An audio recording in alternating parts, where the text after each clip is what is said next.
Pero yo lo que recomiendo más es leer y leer poesía de todas las épocas y en voz alta, porque así es como uno adquiere la capacidad de encontrar ritmo, que es lo más importante en la poesía.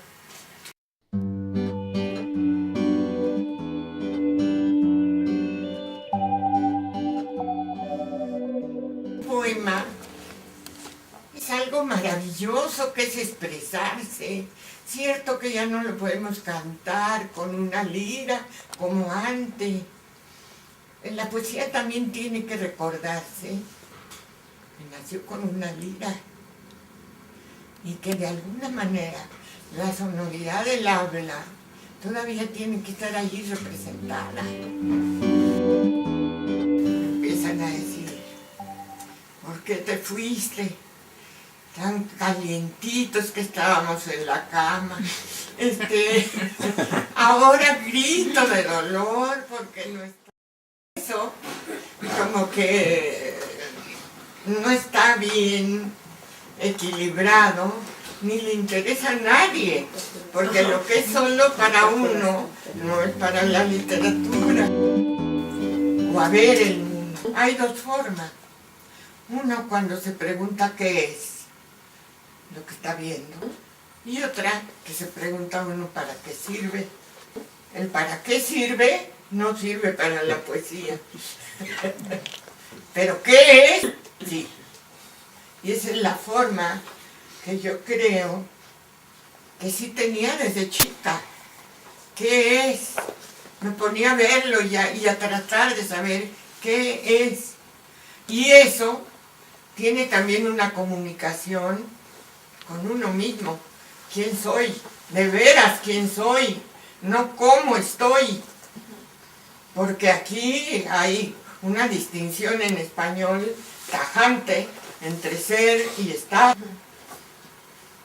¿Quién soy? Eso sí se lo pregunta a uno constantemente a través pues, de lo que está contemplando, porque pues, es un vaso comunicante. No solo estoy conociendo, sino me estoy conociendo. Si alguien no me pide un libro, yo no lo voy a publicar, porque pues no, tengo que saber cómo lo pueden recibir los lectores, desde los primeros que lo lean para pedírmelo, ¿no? Entonces, tuve mucha dificultad para publicar los primeros libros. Fíjense, hagan una composición de tiempo y lugar. Cuando yo era joven, no escribían las mujeres. Y si escribían, lo callaban. Entonces, pues, se pueden contar las poetas que en aquel tiempo estábamos, eran, bueno, una que fue como nuestro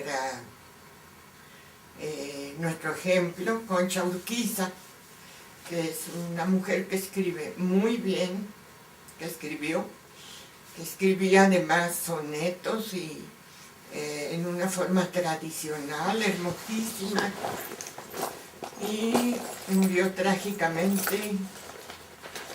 Creyeron que se había suicidado, porque ahora les da por querer que toda poetisa se debe suicidar, pero no, parece que se ahogó en el mar.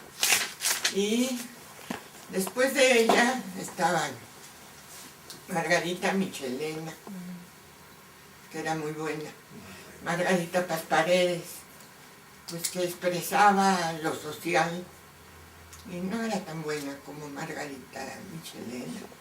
Estaba Rosario Castellano, Enriqueta Ochoa y yo. Bueno, antes de nosotros sí estuvo María Enriqueta Camarillo, hace muchos años, pero no me gustaba mucho. Bueno, y Sor Juana hace ya muchísimo. ¿Cuál poema me dio mayor satisfacción? Bueno, son satisfacciones de muy diversa índole. Cuando escribí el poema sobre mi marido, me dieron la satisfacción de expresarme, que yo sí creo que es el dolor más grande que he tenido en mi vida. Nos llevábamos muy bien, nos queríamos mucho, y pues se me murió después de 7 años de estar enfermo, pero aún así nunca se espera la muerte de un ser que uno ama, ¿no? Entonces cuando escribí ese poema, como que descansé un poco al haberme expresado. Luego, una vez estaba yo muy necesitada de dinero, escribí un poema y me lo premiaron en Zaguayo, Michoacán. Eso fue una gran satisfacción. Tú solamente gritas y no entiendes nada, pues entonces no es buena poesía. Pero si tú gritas para decir el dolor y luego sabes, pues, qué representa ese dolor. Porque sí, eso que tú dices de contemplar fuera de uno también, dentro y fuera. Y además contemplarlo ya expresado, para saber si era lo que querías decir, si fuiste exagerada, o si es exactamente lo que querías decir. Y entonces puedes gritar si quieres, con el ánimo de mentir, y que la gente sepa que es mentira, y que a propósito está hecho, ¿no?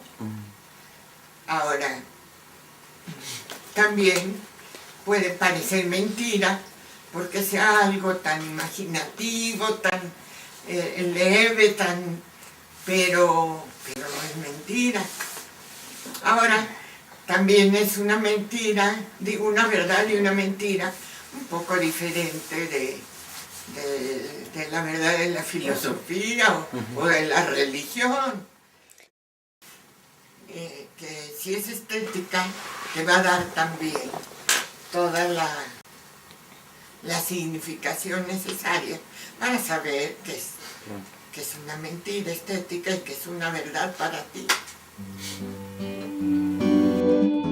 Ahora, sobre todo influidos por los lingüistas, que son palabras y palabras para significar quizá algo que uno nunca era a captar. Pues eso, o también gente que empieza a escribir y que junta palabras domingueras y casi las mete en un vaso. Y luego como salen, pues no, ¿verdad? Ah, porque me faltó decir una cosa, que uno va conquistando su lenguaje. Y ese lenguaje muchas veces, lo más profundo que hay en uno, es el lenguaje que escuchó de niño, de los primeros años. Y después, no puede uno hacer poemas consultando el diccionario. Sí puede consultar los sinónimos para saber cuál es la palabra exacta, pero además la palabra que es propia de uno. Claro. Porque sucede que cuando emplean palabras domingueras en medio de un poema, empiezas tú a leer y vas muy bien y encuentras la palabra dominguera, y ahí se interrumpe la emoción. Entonces, ¿cuántas formas hay de escribir actualmente? Muchísimas. Es difícil dar normas, porque hay desde lo que nos han heredado las vanguardias, la poesía concreta, que algunas formas de poesía concreta son muy respetables, y que además esta vanguardia que pone en entredicho todo lo que había y que hace mucho escándalo, pero lo que nos da finalmente son nuevos caminos para escribir. Bueno, entre esos caminos hay la gente que piensa que como la poesía de verso libre está compuesta de imágenes, ha de ser de puras imágenes, y entonces las imágenes se atropellan unas a otras, no entiende uno nada, ni puede ser un buen poema. Las imágenes sí son indispensables en la poesía tradicional y en la poesía de verso libre. Se dice mucho que se debe aprender de la poesía tradicional a medir las sílabas y todo eso. Pero yo lo que recomiendo más es leer y leer poesía de todas las épocas y en voz alta. Porque así es como uno adquiere la capacidad de encontrar ritmo, que es lo más importante en la poesía, de quitar las rimas innecesarias, porque dan la impresión de que uno es tartamudo, de tanta rima, de qué horror. Y además las rimas las hacen no son rimas consonantes, sino asonantes. Y en UE o en EO, que son las peores. Bueno, desde los modernistas en adelante, los hispanoamericanos o latinoamericanos nos expresamos como lo que somos. Entonces, también entre esas palabras, pues hay que elegir. Yo, por ejemplo, sí empleo a veces palabras antiguas, porque de chica, en Zacatecas, la gente empleaba mucho el español antiguo. Y además hay unas palabras que son preciosas, como bullir, que quiere decir tanto el hervor del agua como el moverse para él. Entonces, hay unas palabras que esas no son domingueras, esas son tradicionales de la lengua, ¿no? Y pues sí, uno tiene que conocer muy bien las palabras, sus palabras, las más amadas, las que le digan más a uno. Bueno, dice Neruda: amo tanto las palabras, las inesperadas, las que glotonamente se esperan, se acechan hasta que de pronto caen, vocablos amados, brillan como piedras de colores, saltan como platinados peces, son espuma, hilo, metal, rocío, entre los halos luminosos de las palabras. Bueno, esto es mío. Entre los halos luminosos de las palabras, entre el lampagueo del amor y el entusiasmo, y el nivel de cercanía o lejanía del espacio de donde proceden, Neruda se expresa con tal confianza que les confiesa amor de quien quiere, en su afán de unirse con el amado, terminar por devorarlo, y así se liquida el problema. Las atrapo, las limpio, las pelo, me preparo frente al plato, las siento cristalinas, vibrantes, ebúrneas, vegetales, aceitosas como frutas, como ágatas, como aceitunas, y entonces las revuelvo, las agito, me las bebo, las trituro.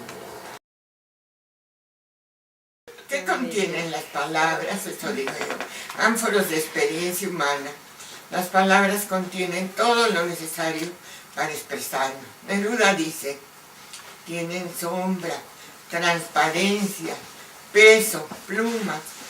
Tienen todo lo que se les fue agregando de tanto rodar por el río, de tanto transmigrar de patria, de tanto ser raíces. Son antiquísimas y recientísimas. Viven en el féretro escondido y en la flor apenas comenzada. Bueno, y ya. Let me sing you a waltz. Out of nowhere, out of my thoughts, let me sing you a waltz about this one night stand.